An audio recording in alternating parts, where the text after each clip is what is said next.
Today's class I'm going to discuss about a problem on the varying load.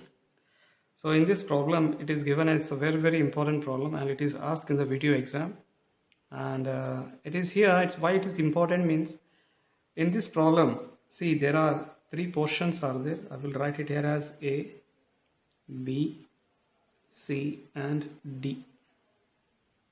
A, B, C, D.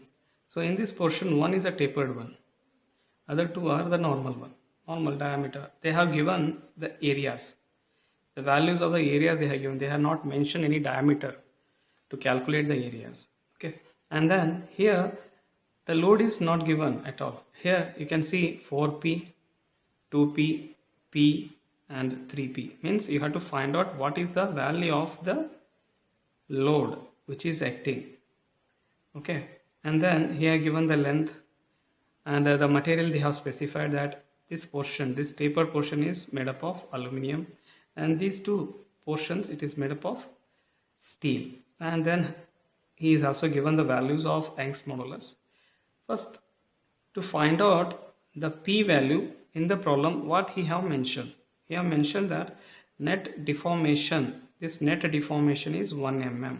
This is the important data that it is given in the problem.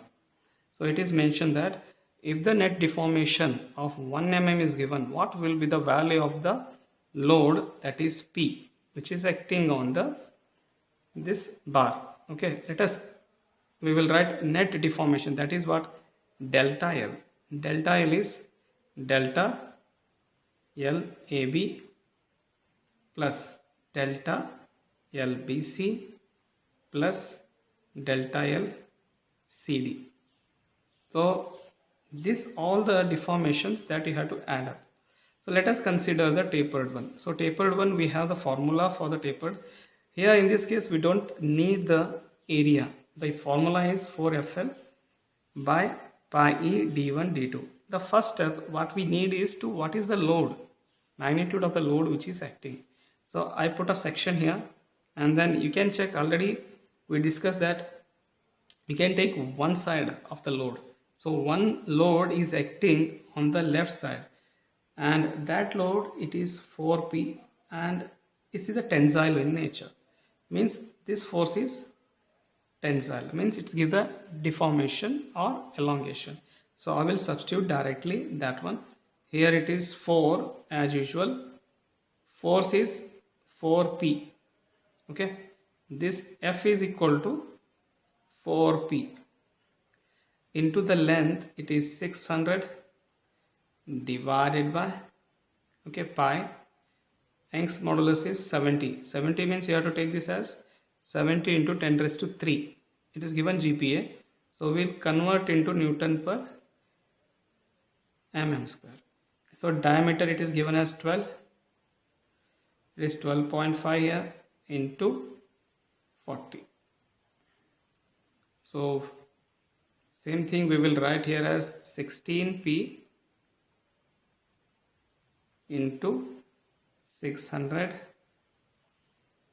divided by pi, 70 into 10 raised to 3 into 12.5 into 40. Okay, next we will consider the BC portion. BC portion, if I put a section in between, so you can take any one side, it's the right side or left side. We will take the right side. The P which is acting on this section, so that it is a negative, it's a minus P, it's a compressive, and 3P it is away from the section, so it is positive. 3P means it is totally 2P. The load which is acting on the BC portion is 2P. So I will write the formula, that is BC is equal to FL by AE. This formula it is already we studied, and this formula it is for the tapered one. The force is, here I will replace this F by 2P. It is 2P to length is 700, okay, divided by, what's the area? Area is here, it is 400, and steel it is 200 GPa, 200 into 10 raised to 3. Simple. And then we will take this next portion is CD, and then I put a section there. I will check a right side we already have 3p, it is also a tensile one, so I will consider only one force. We will not check on the left side. So it is a tensile in nature, so all the forces on the AB, BC and CD are in tensile in nature, so that will give the elongation.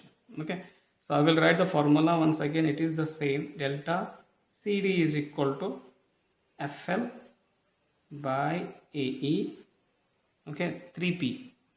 To just replace the F with the 3p. The length is given as 500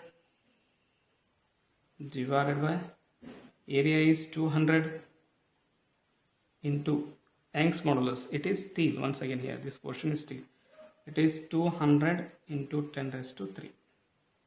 So all these things you have to substitute in the main deformation, net deformation. After substituting this, so P value that you can get it is 7027 Newton. And then you can write like this: P is equal to 7.02 kilo Newton.